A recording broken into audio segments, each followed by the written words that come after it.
दोस्तों हम में से जो भी बंदा स्टॉक मार्केट में काम करने आता है ना, वो स्टार्टिंग में ये तो ज़रूर सीख जाता है कि बाय सेल कैसे करना है, मार्केट कैसे काम करती है। बट वो ये नहीं समझ पाते हैं कि अपने रिस्क हमें कितना रखना है, हमें अपने रिस्क को मैनेज कैसे करना है, हमारा रिस्क मैनेजमेंट क्या होना चाहिए स्टॉक मार्केट में ट्रेड करते वक्त। ठीक है। अब आप सभी जानते हैं कि हम ये तो डिसाइड कर लेंगे कि हमें यहाँ तक अपना टारगेट रखना है, बट हमेशा हम क्या करते हैं, हम इमोशंस में आके अपने लॉस को होल्ड कर देते हैं। समझे? मतलब मार्केट में रिस्क मैनेजमेंट सबसे ज़्यादा इंपॉर्टेंट चीज़ है। आप किसी भी स्ट्रैटेजी पे आप काम कर लीजिए। ठीक है, आप कोई भी स्ट्रैटेजी पे आप काम करेंगे तो आपको वहाँ पे प्रॉफिट देखने को ज़रूर मिलेगा। ठीक है, प्रॉफिट आपको ज़रूर दिखेगा वहाँ पे, हमेशा ध्यान रखिएगा। प्रॉफिट हर स्ट्रैटेजी में दिखेगा, बट लॉस भी दिखेगा। ठीक है, अब सारा फंडा क्या है, हम लॉस को कहाँ तक कवर कर रहे हैं, यानी कि खींच रहे हैं, समझ रहे हैं, उसी चीज़ को हम बोलते हैं रिस्क मैनेजमेंट। ठीक है, प्रॉफिट ना होने की वजह सिर्फ और सिर्फ रिस्क मैनेजमेंट है। हर एक स्ट्रैटेजी आपको प्रॉफिट देगी। ठीक है, हर स्ट्रैटेजी आपको प्रॉफिट देगी, बट उसमें जो आपके लॉसेज हो रहे हैं वो आप कितने दे रहे हैं, वो मैटर करती है चीज़। यानी कि अगर आप 4,000 रुपये का अगर आप प्रॉफिट एक्सपेक्ट कर रहे हैं किसी पर्टिकुलर इंस्ट्रूमेंट में जहाँ पे भी आपने ट्रेड लिया है, या कह लीजिए आपने ऑप्शंस में अगर ट्रेड लिया, अगर आप 4,000 का प्रॉफिट एक्सपेक्ट कर रहे हैं, तो आप लॉस बदले में देने को कितना तैयार हैं? क्या आप 6,000 देने को तैयार हैं? ठीक है, क्या आप 6,000 देने को तैयार हैं, या 8,000, या फिर आप 1,000 देने को तैयार हैं, या 2,000 देने को तैयार हैं? ये डिपेंड करता है हर एक इंडिविजुअल की सोच पे। और वो उसी चीज़ पे डिपेंड करेगी वो सोच भी, कि आपका रिस्क मैनेजमेंट क्या है। ठीक है, आप ट्रेड लेने से पहले क्या डिसाइड करते हैं कि मैं आज कितना लॉस देने को तैयार हूँ एक पर्टिकुलर डे में, या कह लीजिए होल्डिंग में, पोजिशनल ट्रेड में, कोई भी ट्रेड हो सकती है। ठीक है, अब देखिए मेन बात क्या आ जाती है, लोग क्या गलती करती हैं, अपने रिस्क को मैनेज ना करते हुए अपने सारे के सारे कैपिटल को, अपने सारे कैपिटल को वो क्या करते हैं, एक ही जगह पे ड्रॉप कर देते हैं, यानी कि एक सिंगल ट्रेड के अंदर अपना सारा का सारा कैपिटल लगा देते हैं। ठीक है, अपने सारा capital, capital in one single trade.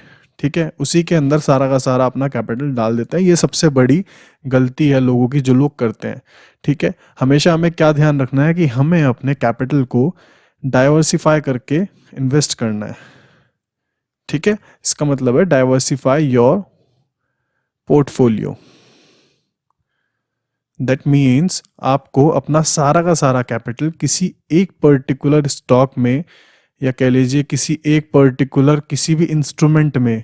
ठीक है, इंस्ट्रूमेंट से आप कंफ्यूज मत होइएगा, इंस्ट्रूमेंट हम उसी को बोलते हैं जो हम वॉच लिस्ट में सर्च करते हैं, चाहे वो स्टॉक हो, चाहे वो कोई भी ऑप्शन की कॉल हो, चाहे वो कोई भी MCX का कोई भी इंस्ट्रूमेंट हो, कोई भी चीज़ हो, वो हम इंस्ट्रूमेंट ही बोलते हैं। लाइक अगर हम NSE के इक्विटी स्टॉक को भी ऐड कर रहे हैं, वो भी इंस्ट्रूमेंट है, स्टॉक मार्केट में काम कर रहा है इसमें। ठीक है, सो किसी भी एक पर्टिकुलर स्टॉक के अंदर आपको कभी भी इन्वेस्ट नहीं करना है। आपको क्या करना है, सपोज आपके पास 1,00,000 रुपए हैं। ठीक है, वैसे आपके पास 1,00,000 रुपए है। ठीक, अब इस 1,00,000 को अगर आप किसी एक पर्टिकुलर स्टॉक के अंदर इन्वेस्ट कर देते हैं, ठीक है, किसी एक पर्टिकुलर स्टॉक के अंदर इन्वेस्ट कर देते हैं, तो क्या होगा, अगर वो पर्टिकुलर स्टॉक, देखिए, अगर वो पर्टिकुलर स्टॉक नीचे से ऊपर जाना, सॉरी, ऊपर से नीचे आने लगे, सपोज आप यहाँ पे आप बाय कर रहे हैं। ठीक है, आपने यहाँ पर अपना सारा का सारा कैपिटल इस लेवल पर बाय कर लिया, यानी कि 100 रुपीज़ पर आपने किसी एक पर्टिकुलर इंस्ट्रूमेंट में, या कह लीजिए स्टॉक में, आपने सारा अपना 1,00,000 रुपये यहाँ लगा दिया, 100 रुपये के प्राइस पर बाय कर लिया। अब ये अगर यहाँ से नीचे जाने लगा, अगर ये नीचे जाने लगा, तो भाई साहब आपका सारा का सारा कैपिटल रिस्क पे आ जाएगा। समझे? आपको पहला पॉइंट मैं इसलिए यही बताने वाला हूँ कि आपको डाइवर्सिफाई करना है अपने पोर्टफोलियो को। कभी भी आपको अपना सारा का सारा कैपिटल किसी एक पर्टिकुलर स्टॉक में, किसी एक पर्टिकुलर इंस्ट्रूमेंट में नहीं लगाना है, चाहे वो निफ्टी हो, चाहे कोई भी हो। ठीक है, हमेशा आपको क्या बातें ध्यान रखनी है कि आपको अपने कैपिटल को हमेशा अलग अलग जगह पर लगाना है। सपोज 5 टॉप स्टॉक्स हैं। ठीक है, स्टॉक्स हैं टॉप 5। ठीक है, टॉप 5 स्टॉक्स हैं जिन पे आपको भरोसा है। लाइक मैं फॉर एग्जांपल बता रहा हूँ, मैं कोई कॉल वगैरह नहीं दे रहा हूँ। ठीक है, लाइक टाटा मोटर्स, ठीक है, रिलायंस, ठीक है, SBI and HDFC and ICICI bank. ठीक है, सपोज ये 5 टोटल स्टॉक्स हैं। अब आप इन्वेस्ट करना चाह रहे हैं किसी एक के अंदर कि मैं टाटा मोटर्स में लगा दूंगा अपना सारा का सारा कैपिटल। इससे पता है क्या होगा, सपोज टाटा मोटर्स में कोई फॉल्ट आ गया, या कह लीजिए कोई बुरी खबर आ गई, या फिर कह लीजिए प्रोडक्शन अच्छी नहीं हो रही, कोई हड़ताल हो गई टाटा मोटर्स में, तो टाटा मोटर पे अगर आपने 200 पे लगाया होगा ना, तो वो घोड़ा भागता भागता 150 पे आ जाएगा, यानी कि स्टॉक, समझे। एंड आपका सारा का सारा कैपिटल दाव पे लग जाएगा। 50 रुपये गिर जाने का मतलब है टोटल आपको लगभग 25,000 का आपको लॉस दिखेगा आपके 1 लाख पे। क्लियर। बट अगर आप इन पांचों में अपने कैपिटल को डाइवर्सिफाई कर दें, धीरे धीरे सारों में बांट दें, लाइक आपके पास 1 लाख है, ठीक है, 1 लाख का मतलब है कि 20,000 रुपये आप हर एक स्टॉक के अंदर लगा सकते हैं, टोटल 5 स्टॉक के अंदर, ठीक है। आप टोटल अपने 1 लाख को इस तरीके से डिवाइड करके पांचों में 20,000 करके बांट दीजिए। उससे पता है क्या होगा, उससे ये होगा कि ये सारे के सारे आपको एक तो ध्यान रखना है कि ये तो मैंने खैर तीनों के तीनों एक ही उसके उठा लिए हैं कि लाइक बैंकिंग सेक्टर है, आपको अलग अलग सेक्टर्स में हमेशा ध्यान रखिएगा। अगर आप 5 टोटल स्टॉक्स उठा रहे हैं तो पांचों के पांचों अलग अलग सेक्टर के होने चाहिए, ठीक है। लाइक ये ऑटोमोबाइल में जाता है, ये यहाँ पर अपना टेलीकॉम में जाएगा, मतलब समझ रहे हैं, आपको अलग अलग सेक्टर्स में उठाना है। बैंकिंग सेक्टर ये अलग हो गया। सो क्या है कि कोई सेक्टर अगर बुरा परफॉर्म करेगा तो हो सकता है दूसरा तो अच्छा करे। किसी एक ही सेक्टर में अगर आप लेकर चले गए अपना सारा का सारा कैपिटल, लाइक मेटल सेक्टर में अगर आप टाटा स्टील में जाएंगे, ठीक है, अगर आप टाटा स्टील में गए और मेटल सेक्टर में अच्छा परफॉर्मेंस नहीं आया, तो मेटल अगर नीचे जाएगा तो टाटा स्टील भी नीचे जाएगा ना, है ना। बट अगर आपने अपने कैपिटल को डिवाइड कर दिया है 5 में, ठीक है, आपने अगर 5 में अगर 20,000 करके डिवाइड कर दिया, सपोज इन पांचों में से अगर 4 अगर अच्छा परफॉर्म करेंगे और एक बुरा करेगा, तो 4 में तो प्रॉफिट होगा ना। या कह लीजिए अगर 2 भी अच्छा परफॉर्म कर रहे हैं तो 2 तो आपको प्रॉफिट देंगे, बाकी 3 में आप होल्ड कर सकते हैं, है ना। इसलिए आपको कभी भी अपने सारे के सारे कैपिटल को किसी एक पर्टिकुलर स्टॉक में नहीं लगाना है, ठीक है, किसी एक पर्टिकुलर स्टॉक में नहीं लगाना है। Always put your money in different stocks. 5 अलग अलग स्टॉक में इन्वेस्ट कर दीजिए, इससे अच्छा तो, या कह लीजिए अगर आप ट्रेड भी कर रहे हैं ना, अगर आप इंट्राडे भी कर रहे हैं, तो भी आप अपने आधे आधे कैपिटल को डिवाइड कर दीजिए। यानी कि आप अगर 1 लाख रुपए लेकर इंट्राडे ट्रेड करने आ रहे हैं, तो 1 लाख में से एक सिंगल ट्रेड के अंदर सिर्फ और सिर्फ 20,000 ही यूज कीजिए। उससे क्या है कि आपके माइंड पे ज्यादा प्रेशर नहीं रहेगा, ठीक है, आप इमोशनल नहीं होंगे अपने मतलब क्वांटिटी का वाइज, ठीक है। अगर आप 1 लाख की क्वांटिटी खरीदेंगे तो जाहिर सी बात है आपको लॉस भी 1 लाख के अकॉर्डिंग होगा, है ना। बट अगर आप 20,000 के हिसाब से ट्रेड कर रहे हैं, बट आपके अकाउंट में अभी भी 80,000 रिमेनिंग है, सो उससे क्या होगा, आप थोड़ा सा सेटिस्फाइड रहेंगे, आपके ऊपर मेंटली प्रेशर कम रहेगा, ठीक है। बट अगर आप इन्वेस्टमेंट कर रहे हैं तो हाँ, आप डिफरेंट डिफरेंट स्टॉक्स में कीजिए, अपने पोर्टफोलियो को डिवाइड कर दीजिए, किसी एक के ऊपर डिपेंड मत रहिए, ठीक है। 5 पे डिवाइड कर दीजिए, पांचों के पांचों अच्छा परफॉर्म करके तो ज़्यादा अच्छा है, 4 भी परफॉर्म करके तो भी अच्छा है, क्योंकि आप देखिए आपकी प्रोडक्शन किसी एक में गलत हुई तो 100% नुकसान, ठीक है। बट आपकी प्रोडक्शन 5 में से अगर 3 में भी अच्छी चली गई ना, तो वो 3 आपको प्रॉफिट दे देंगे, बाकी 2 को आप होल्डिंग में पड़ा रहने दीजिए, वो एक ना एक दिन आपको प्रॉफिट में ले ही आएंगे, है ना। क्योंकि इन्वेस्टमेंट अगर आप लॉन्ग टर्म में कर रहे हैं तो वो कभी ना कभी आपको 3-4 साल में, 1-2 साल में रिकवर कर जाएंगे, है ना। हो सकता है 2-3 महीने में ही कर जाए, है ना। बट ये है कि किसी एक के ऊपर डिपेंड नहीं होना है, इसलिए आपको डाइवर्सिफाई करना पड़ेगा अपना पोर्टफोलियो, ठीक है। Diversify your portfolio so that आपका रिस्क कम हो जाए, ठीक है ना दोस्तों। एंड अब दूसरा तरीका देखिए, दूसरा तरीका यह आ जाता है अपने रिस्क को मैनेज करने का, कि आप हेजिंग का यूज कीजिए, ठीक है। आप हेज कर दीजिए अपनी पोजीशंस को। अब बहुत से लोगों को पता होगा हेज का क्या मतलब होता है, बहुत से लोग कंफ्यूज हो जाएंगे। देखिए दोस्तों, हेजिंग हम उस चीज़ को बोलते हैं कि हमने स्टॉप लॉस नहीं लगाया है, ठीक है। हेजिंग अक्सर हम यूज़ करते हैं ऑप्शन सेलिंग में, ध्यान रखिएगा, हम अक्सर ऑप्शन सेलिंग में इसको यूज़ करते हैं हेजिंग को, ठीक। ऑप्शन सेलिंग में हम इसको यूज इसलिए करते हैं क्योंकि ऑप्शन सेलिंग में रिस्क होता है हमारा अनलिमिटेड, है ना। सपोज हमने कोई प्रीमियम शॉर्ट किया, सेलिंग किया 200 रुपये पर, ऊपर तो देखिए अनलिमिटेड रिस्क है ना, 200 की वो 2,000 भी हो सकती है अगर मार्केट फ्लो में ऊपर चलती चली जाए, चलती चली जाए, है ना। बट अगर मार्केट नीचे गई तो 200 रुपये का जीरो हो जाना है, यानी कि हमारा प्रॉफिट है यहाँ पे लिमिटेड, ओके। ऑप्शन सेलिंग में प्रॉफिट होता है हमारा लिमिटेड एंड रिस्क होता है हमारा अनलिमिटेड। सो आप खुद सोचिए, आप अनलिमिटेड रिस्क क्यों लेंगे, यानी कि होने को आपको 10 रुपये रिस्क हो, बट होने को आपको ये 200 की 500 भी हो जाएगी ऊपर, अगर जाने लगे, कोई चार्ट अगर ऊपर जा रहा है तो आप रोक थोड़े ना लेंगे, बट नीचे अगर जा रहा है तो जीरो उसका लास्ट लेवल है, इसका मतलब अगर ऑप्शन सेलर ने यहाँ पर कोई चीज़ सेल की है, यानी कि अपना कोई प्रीमियम उसने सेल की है, तो जीरो तक का उसका प्रॉफिट है। यहाँ पे ऊपर गया तो यहाँ पे उसका लॉस है। बट अब यहाँ पे खेल आ जाते हैं कि ऑप्शन सेलर जब सेल करते हैं ना, तो चांसेस वेरी हाई रहते हैं कि प्रीमियम का प्राइस नीचे जाता है बिकॉज ऑफ टाइम डिके। ठीक है, सो ऐसे में ऑप्शन सेलर्स क्या करते हैं, अपने रिस्क को कम करने के लिए वो यहाँ पर हेजिंग का यूज़ करते हैं। हेजिंग हम कैसे करते हैं, फॉर एग्जांपल मैं आपको एक छोटी सी कोई पोजीशन बना के दिखाता हूँ, लाइक ऐसे जस्ट एन एग्जांपल के तौर पे। ठीक है, suppose this is a chart and मुझे लग रहा है कि एक ये लेवल है, ठीक है, एंड एक ये लेवल है। ठीक, इन लेवल्स का मैं प्राइसिंग सेट कर देता हूँ 17,000, ओके, 17,000 एंड 17,200। ठीक, 17,000 और 17,200। अब मार्केट कहाँ पे मूव कर रहा है, मार्केट भी दिखा देता हूँ मैं आपको। मार्केट मूव कर रही है सपोज इस लेवल पे। ठीक है, मार्केट अभी इस लेवल पे मूव कर रही है एंड अब यहाँ से मार्केट साइडवेज है। ठीक है, मार्केट लगभग समवेयर अराउंड लगभग लगभग ये मान लीजिए आप 16,800 या 900 के अराउंड मार्केट यहाँ पे मूव कर रही है। अब हम ऑप्शन सेलर के थोड़े माइंडसेट से देख रहे हैं। ऑप्शन सेलर अगर ये देख रहा है कि मार्केट अभी इस लेवल पे मूव कर रही है नीचे, यानी कि 17,000 से नीचे, तो वो क्या करेंगे, 17,000 की सीई को शॉर्ट कर देंगे। समझ रहे हैं, यानी कि मार्केट जब नीचे आती है तो कॉल का प्राइस भी नीचे गिरता है, या कह लीजिए मार्केट साइडवेज है तो भी कॉल का प्राइस नीचे गिरेगा। तो इसलिए वो क्या करेंगे, कॉल को सेल करते हैं। ठीक, अब अगर वो सेल कर रहे हैं यहाँ पर कॉल को, 17,000 की सी की उन्होंने कॉल सेल की एंड उसका प्राइस सपोज 100 रुपीज़ है। ठीक है, एंड अगर उन्होंने सिर्फ सेल किया है नेक्ड पोजीशन, ठीक है, अगर उन्होंने नेक्ड पोजीशन सेल की, यानी कि उन्होंने हेजिंग नहीं की, ऊपर वाली स्ट्राइक प्राइस का यूज़ नहीं किया, उन्होंने सिर्फ और सिर्फ एक सिंगल पोजीशन बनाई, 17,000 की सी सेल कर दी 100 रुपीज़ के प्राइस पर। ठीक है, और अब ये एक ना एक दिन, यानी कि एक्सपायरी जब तक आएगी, एक्सपायरी जैसे वीकली होती है, सपोज वीकली मान लीजिए इसको, वीकली एक्सपायरी अगर इस जगह पर है, अगर मार्केट इस जगह तक आते आते मार्केट 17,000 से नीचे ही रही, तो क्या होगा, ये 100 रुपये की प्रीमियम का प्राइस घटकर 0 हो जाएगा। ठीक है, और 50 का सपोज निफ्टी में, अगर उन्होंने निफ्टी में ले रखा 50 का लॉट है, तो क्या होगा, 50 इंटू 99 आप कर देंगे, क्योंकि 1 रुपये तो रह ही जाता है। ठीक है, तो भी आपको मतलब ओवरऑल मतलब लगभग लगभग 5,000 के अराउंड आपको प्रॉफिट दिखेगा।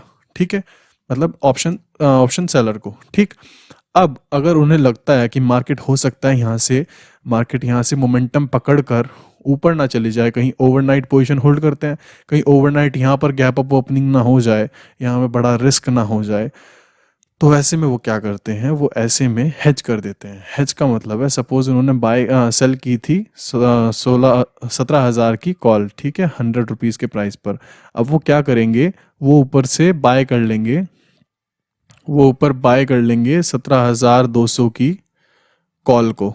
ठीक है, 17,200 की कॉल को, एंड अगर इसका प्राइस सपोज मान लीजिए इसका प्राइस अगर चल रहा है 200 मान लीजिए, हाँ 200 मान लीजिए। ठीक है, अगर इसका प्राइस सपोज 200 रुपये चल रहा है। ठीक, अब क्या है डिफरेंस यहाँ आएगा, मैं जस्ट एन एग्जांपल बता रहा हूँ, मैं एक्यूरेट राउंड फिगर नहीं बता रहा हूँ प्रीमियम की। ठीक है, मैं हेजिंग को आपको एक्सप्लेन कर रहा हूँ। सपोज 100 रुपये की हमने सेल की और 200 रुपये का ऊपर एक प्राइस चल रहा है किसी एक पर्टिकुलर प्रीमियम का, तो यहाँ पर ये शायद मैंने प्रीमियम गलत सेलेक्ट कर ली है, सपोज 150 रुपये मान लीजिए इसका प्राइस। ठीक है, अब क्या होगा, यहाँ पर अगर ये दोनों की दोनों ज़ीरो हो जाती हैं, ओके, इनके प्राइजेस मैं यहाँ पे लिखता हूँ। सपोज ये हमने 150 रुपये पे सेल की है, ठीक है, एंड 100 रुपीज़ की हमने बाय कर ली है। क्लियर, यानी कि 17,000 की कॉल का प्राइस 100 है, 150 है, एंड 17,200 की का 100 है। तो क्या है, बीच में 50 रुपये का डिफरेंस है। ठीक, अब ये 50 रुपये का डिफरेंस हमारा प्रॉफिट है। यानी कि मार्केट अगर 17,000 के नीचे फ्लो करती है, नीचे नीचे रहती है, तो ये दोनों की दोनों ज़ीरो हो जाएंगी। ठीक है, अब ये दोनों ज़ीरो हो जाएंगी, तो हमने एक 150 की सेल की हुई है, एक 100 की, तो ये 100 भी ज़ीरो हो गई, ये भी ज़ीरो हो गई, बट हमें 50 रुपये फालतू दिख रहे हैं ना यहाँ पे, है ना, ये 50 रुपये हमारा फ़ायदा हो गया। ठीक, अब अगर मार्केट यहाँ से मोमेंटम पकड़ कर ऊपर जाती है, मार्केट यहाँ से ऊपर जाने लगती है, मार्केट ऊपर चली जाती है, तो हमारा मैक्सिमम रिस्क कितना है, हमारा यहाँ पे मैक्सिमम रिस्क है बीच का 50 रुपये। समझे, आपका रिस्क मतलब 50-100 रुपये के बीच में फिट हो जाएगा अगर आप इस तरीके से हेज करके चलते हैं, है ना। आपको प्रॉफिट मिलना है कुल 50 रुपये, ठीक है, बट आपका रिस्क भी इसी के अंदर इन्वॉल्व है। मार्केट ऊपर कितना भी ऊपर चला जाए, आपका रिस्क यहीं पर फिट हो गया है। इसी रेंज के बीच में 50-100 रुपये से आपको ऊपर रिस्क नहीं हो सकता, आपको लॉस नहीं हो सकता है। क्लियर। चलिए, हेजिंग वाला फंडा सिंपल सा है। हेजिंग वो लोग यूज़ करते हैं जिनके पास फंड ज़्यादा होता है, एंड ये स्ट्रेटजी यूज़ करके हेज करने के बाद में आपको इजीली, ये मान लीजिए कम मार्जिन के साथ में ही आपकी ऑप्शन सेलिंग पॉसिबल है।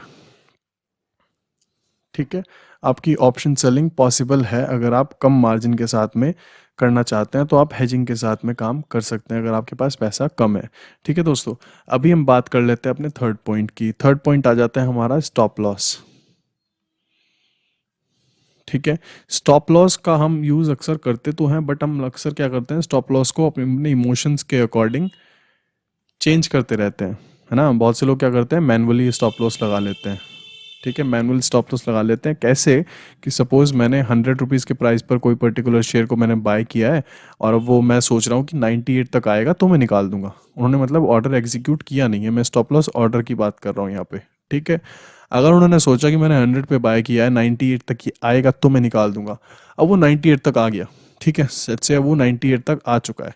अब वो 98 तक जब आ गया है, तो 98 तक आने के बाद में वो सोचेंगे कि नहीं यार, निकालते नहीं है, यहाँ से हो सकता है ये नीचे से ऊपर जाएगा अभी। तो ऐसे में क्या होगा, अगर वो यहाँ पर भी नहीं निकालेंगे तो मार्केट थोड़ी और नीचे आएगी। अब वो सोचेंगे कि अभी यार 96 आ गया है, ठीक है, अब इसको थोड़ा 98 तक आ जाने देते हैं, मैं तब निकाल दूंगा, यानी कि जहाँ मैंने माना हुआ था मैं वहाँ निकाल दूंगा। अभी यहाँ घूमने लगता है। ठीक है, अभी यहाँ से फिर नीचे आता है, अभी सोचते हैं कि ये यहाँ आ जाए तो मैं निकाल दूंगा। समझे। तो अगर आप मैनुअली ट्रेडिंग स्टॉप लॉस लगाते हैं और इमोशंस के साथ में खेलते हैं, तो फिर आप इसी तरीके से ट्रैप होते चले जाएंगे, है ना। ये चाहे स्टॉप लॉस की बात है चाहे प्रॉफिट की बात है, लोग प्रॉफिट में भी, पता है, लोग प्रॉफिट में भी यही करते हैं कि सपोज मार्केट अभी हमने 100 रुपये पर बाय किया, अभी ये 102 हो गया, अब हमने टारगेट मान रखा था 102 को, बट हम 102 पे निकाल नहीं रहे हैं बिकॉज ऑफ इमोशंस। हमें लग रहा है भी और ऊपर जाएगा, अभी और ऊपर जाएगा के चक्कर में 102 रुपये को टच करके हल्का सा नीचे आता है 101 तक। ठीक, अब हमें लगता है कि यार 102 वापस आ जाए तो मैं निकाल दूंगा, है ना। इसलिए कहते हैं मैनुअली नहीं लगाना चाहिए कभी भी स्टॉप लॉस एंड वगैरह वगैरह। तो अब 101 पे आ रखा है, अब हम सोच रहे हैं 102 जाएगा तब मैं इसको निकालूंगा। अब ये 101 से आ जाएगा 100 पर, अब आप सोचेंगे यार 101 ही मिल जाए वही बहुत है। अब ये 101 भी नहीं जाएगा, अब ये और नीचे आया, अब ये 99 आया, अब आप आ गए लॉस में। अब आप कहेंगे मैं जीरो लॉस पे आ जाऊं तब मैं बाहर निकालूंगा, ये और नीचे जाएगा। तो कुल मिला के अगर ट्रेंड चेंज हो ही चुका है, सेलिंग का ट्रेंड अगर बन चुका है किसी एक पर्टिकुलर स्टॉक में या इंस्ट्रूमेंट में, तो वहां पर वो नीचे ही जाता रहेगा। अब आप यही सोचते रहेंगे कि अब ये जीरो लॉस पे आ जाए तो निकालूंगा, जब 99 आ गया आप सोच रहे हैं कि 1 रुपये और ऊपर आ जाए तब निकालूंगा, अभी 98 आ गया, आप सोच रहे हैं कि थोड़ा सा तो रिकवर कर जाए तब निकालूंगा। ऐसे करते करते आप प्रॉफिट में से आप लॉस में आ गए, और यहाँ पर आप लॉस बुक कर लेते हैं अपना। क्यों, मार्केट मार्केट ट्रेडिंग डे बंद हो गया, यानी कि 9:15 से 3:15 तक ही तो हमें अलाउड है ट्रेडिंग करना। इस जोन में अगर मार्केट हमारे से अपोजिट यहाँ खड़ी हुई है तो हम कैसे एक्सपेक्ट कर रहे हैं 5 मिनट के अंदर मार्केट यहाँ आ जाएगी, पॉसिबल ही नहीं है भाई, है ना। तो फंडा सारा देखिए यही है कि आपको इमोशनली नहीं गेम प्ले करना है, ना ही मैनुअली। हमेशा आपका स्ट्रिक्ट एसएल होना चाहिए, एसएल यानी कि स्टॉप लॉस, कि सपोज मैं 100 रुपये पर बाय कर रहा हूँ तो 98 जाती मैं बाहर निकल जाऊंगा, एग्जिट हो जाऊंगा, मुझे परवाह नहीं है किसी भी बात की फिर। ठीक है, अगर मार्केट ऊपर 104 तक गई, मेरा टारगेट आया, मैं बाहर हो जाऊंगा, मुझे परवाह नहीं है, चाहे ऊपर मार्केट 110 तक जाए, ठीक, मुझे फर्क नहीं पड़ता। आपको ऐसे गेम प्ले करना है, समझे। आपको ऐसा बिल्कुल नहीं सोचना है कि आप मतलब यहाँ पे आप जो सोचेंगे वही होगा। मार्केट हमेशा अलग अलग जगह पे मूव करती है। हो सकता है किसी दिन आपको 98 तक आके आपको 2 रुपए का लॉस देने के बाद मार्केट एकदम से ऊपर चले जाए आपके टारगेट की तरफ। ऐसे में आपके माइंड में आएगा, आप इमोशनल हो जाएंगे, आप सोचेंगे यार ये भी हो सकता है, तो अब से मैं क्या करूंगा, 98 की जगह 97 या 96 को अपना एसएल मानूंगा, है ना। लोग यहीं पर ट्रैप होना चालू हो जाते हैं, समझे। लोग इसी जगह पे ट्रैप हो जाते हैं। मार्केट की मूवमेंट हमेशा एक सी नहीं होती, बट हाँ ये है कि आपकी एक रेंज होती है। देखिए, अगर आप 1 लाख रुपए लेकर मार्केट में आ रहे हैं तो आपको ये मानकर चलना है कि मैं 2% से ज़्यादा, यानी कि 2,000 से ज़्यादा का रिस्क एक सिंगल ट्रेड में नहीं लूंगा, एक इंडिविजुअल डे में, है ना। यानी कि वो आपकी चॉइस है। आप चाहे तो एक सिंगल ट्रेड के अंदर 2,000 का रिस्क ले लीजिए, आप चाहे तो चार अलग अलग ट्रेड में 2,000 का रिस्क ले लीजिए, यानी कि 500-500 रुपये में आप डिवाइड कर दीजिए कि मैं आज एक सिंगल डे के अंदर टोटल 500-500 रुपये के 4 रिस्क लेने को तैयार हूँ, यानी कि 4 अलग अलग मैं ट्रेड लूंगा, एंड उनके अंदर हर एक ट्रेड में मैं 500-500 रुपये का रिस्क लेने को तैयार हूँ। अगर इन 4 में से 2 भी अगर प्रॉफिटेबल हो गए और यहाँ पे आपने अगर सपोज 1500 रुपये का प्रॉफिट भी ले लिया 1:3 के हिसाब से, अगर आपने 1500 का प्रॉफिट ले लिया तो भी आपका आराम से 3000 का प्रॉफिट हो गया। ठीक है, 3000 का प्रॉफिट हो गया। अगर आपको 1000 रुपये का यहाँ पर लॉस भी हो रहा है तो भी आप नेट 2000 रुपये के प्रॉफिट में रहेंगे। समझे? यानी कि अगर वही जो मैंने आपको पहला पॉइंट बताया था कि आपको हमेशा डाइवर्सिफाई करके चलना है अपने पोर्टफोलियो को। कभी भी किसी एक पर्टिकुलर स्टॉक में या कहीं पर भी आपको सारा का सारा कैपिटल नहीं लगाना है। क्लियर? मतलब ये बातें आपको हमेशा ध्यान रखनी है कि आपको कभी भी किसी एक पर्टिकुलर स्टॉक में नहीं लगाना है अपना सारा कैपिटल, एंड धीरे धीरे प्रैक्टिस करनी है। और इस पे तो देखिए आपको इमोशनल होना ही चाहिए कि आपको अपने लॉस आपने माना है कि मैं 1000 रुपये पे बाय कर रहा हूँ तो मुझे 990 रुपये पे निकलना है, 10 रुपये से ऊपर का मैं लॉस नहीं लूंगा। और ये चीज़ गांठ मान लीजिए। और ये धीरे धीरे ऐसे नहीं आएगी कि आप एकदम भी सीख रहे हैं तो आप समझ जाएंगे। जब आप लाइव ट्रेड करेंगे ना तब आपको रियलाइज होगा कि हाँ भाई ये इतना इजी नहीं है इसको इम्प्लीमेंट करना। इसीलिए कहते हैं प्रैक्टिस बहुत ज़्यादा ज़रूरी है। ठीक है, लाइव मार्केट में प्रैक्टिस करना बहुत ज़रूरी है, चाहे आप एक सिंगल ट्रेड से कीजिए, है ना। और अगर आप में से किसी का डीमैट ट्रेडिंग अकाउंट नहीं है तो मैंने डिस्क्रिप्शन बॉक्स में मैंने लिंक दिया हुआ है, आप वहाँ से अपना फ्री ऑफ कॉस्ट अपना डीमैट ट्रेडिंग अकाउंट ओपन करवा सकते हैं। एंड नीचे मैंने कमेंट में भी दिया हुआ है, किसी भी तरह की कोई प्रॉब्लम होगी आप मुझे कमेंट सेक्शन में पूछ सकते हैं। ठीक है, मैं सारी क्वायरी आपको बताऊंगा जो भी आपकी मतलब प्रॉब्लम्स होंगी। एंड आप प्रैक्टिस करते रहिए। इंपॉर्टेंट बात है प्रैक्टिस करना। अपने सारे कैपिटल को एक जगह ना लगाइए। आप कितनी भी ज़्यादा कॉन्फिडेंट हैं, ठीक है, तो भी आप मत लगाइए। ठीक है, आपको लग रहा है 100% ये ऊपर जाएगा, मैं बाय कर रहा हूँ, बट तब भी वो नीचे आ सकता है। मार्केट आपके इशारों पे बिल्कुल नहीं चलेगी। मार्केट को जहाँ जाना है वहाँ जाएगी। मार्केट के फ्लो के साथ बह जाइए। आपके अपोजिट आ रही है, निकल जाइए। मार्केट कौन सा आपको कह रही है कि अगर आपने सोचा है मैं 2 रुपये से ऊपर का रिस्क नहीं दूंगा, मार्केट कौन सा आपको ये कह रही है कि भाई 2 रुपये का नहीं, आप कम से कम 20 रुपये का रिस्क लेके चलिए। 20 रुपये तक का लॉस आपको तब होगा जब आप अपने हिसाब से चलेंगे। मार्केट को आप चाहें तो आप जीरो लॉस पे निकल जाइए, मार्केट को क्या फर्क पड़ता है ना। आपने सपोज 100 रुपये पे बाय किया है, आपने 99 रुपये का आपने ऐसे लगाया, मार्केट को यहाँ भी दिक्कत नहीं है। आपने 100 पे बाय किया, आपने 90 रुपये तक होल्ड किया, मार्केट को यहाँ भी दिक्कत नहीं है। दिक्कत सारी आपको होनी है।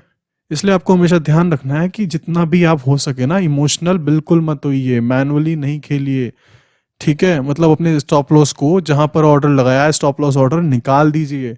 लॉस हो रहा है होने दीजिए। 10 में से अगर आपको 6 दिन भी लॉस हो गया कोई बात नहीं, 1-1 रुपया गया ना, बट 4 दिन अगर आपको 3-3 रुपये का प्रॉफिट हो गया तो भी आपका सारा का सारा लॉस रिकवर हो जाएगा। समझे? यानी कि अगर 10 दिन में से अगर आपको 6 दिन आपको 1 रुपये का लॉस हो रहा है, ठीक है, 1-1 रुपये का आपको लॉस हो गया, टोटल लॉस आपको 6 रुपये का हो गया, और 4 दिन आपने 3-3 रुपये का प्रॉफिट कर लिया। ठीक है, 3-3 रुपये का आपने प्रॉफिट कर लिया तो कितना आपको प्रॉफिट हो गया? 3-3-3, तो लगभग लगभग आपको प्रॉफिट हो गया 12 रुपये का। ठीक, आपको 12 रुपये का प्रॉफिट हुआ और यहाँ पे आपने 6 रुपये माइनस किए तो भी आप +6 में पड़े में, और ब्रोकरेज एंड चार्जेस कटने के बाद भी आपका 1-1.5 रुपये कट जाएगा। 4.5, लगभग लगभग 4.5 रुपये के आसपास आप तब भी प्रॉफिट में है। समझे? आपको सारा का सारा कैलकुलेटेड रिस्क लेके चलना है। कभी भी आप जिस दिन आप ये 6 दिन में से आपने 2-3 दिन आपने 2 रुपये का या 3 रुपये का लॉस दे दिया, उस दिन आप गए। समझे? आपको अपना जितना आपने रिस्क माना है उतना ही दीजिए। अगर आपने सोचा है मैं एक सिंगल डे में 1 रुपये का रिस्क लूंगा तो 1 का ही लीजिए। ठीक है, चाहे आपको कितनी अच्छी हो, आपको वो दिख रहा हो कि नहीं इतना पास है, नजदीक है, नहीं, कुछ मत देखिए। 1 रुपये लॉस दीजिए, बाहर सीधा मार्केट से, रुकना ही नहीं है मार्केट में। 3 रुपये का आपको एक सिंगल रेट में प्रॉफिट मिला तो बाहर। ये जस्ट मैं एक राउंड फिगर बता रहा हूँ एक एग्जाम्पल के तौर पे। ये 3 रुपये की जगह 30 रुपये भी हो सकता है अलग अलग स्टॉक के हिसाब से। ये 1 रुपये की जगह 10 रुपये भी हो सकता है और 2 रुपये भी हो सकता है ना। मतलब वही है, 1:3 के हिसाब से भी आप चलेंगे ना तो भी आप गेम खेल जाएंगे कि मैं 1 रुपया दूंगा और 3 रुपये लूंगा। चाहे किसी एक पर्टिकुलर स्टॉक का प्राइस अगर ज़्यादा है तो वहाँ पे आप 10 रुपये देंगे, आप 30 रुपये लेंगे। समझे? इस तरीके से मैं आपको बताना चाह रहा हूँ। ये तो 1:3 इज सफिशिएंट है, इतना बहुत है। ठीक है, सो प्रैक्टिस करते रहिए, कोई ज़्यादा बड़ी बात नहीं है। किसी एक सेटअप पे रेगुलर काम करते रहिए, प्रैक्टिस करते रहिए 1-2 शेयर के साथ में, जैसे भी आपको सूटेबल लगे आपके कैपिटल के हिसाब से। एंड जल्दी मिलता हूँ आप सबसे अगली वीडियो में। Till then, bye.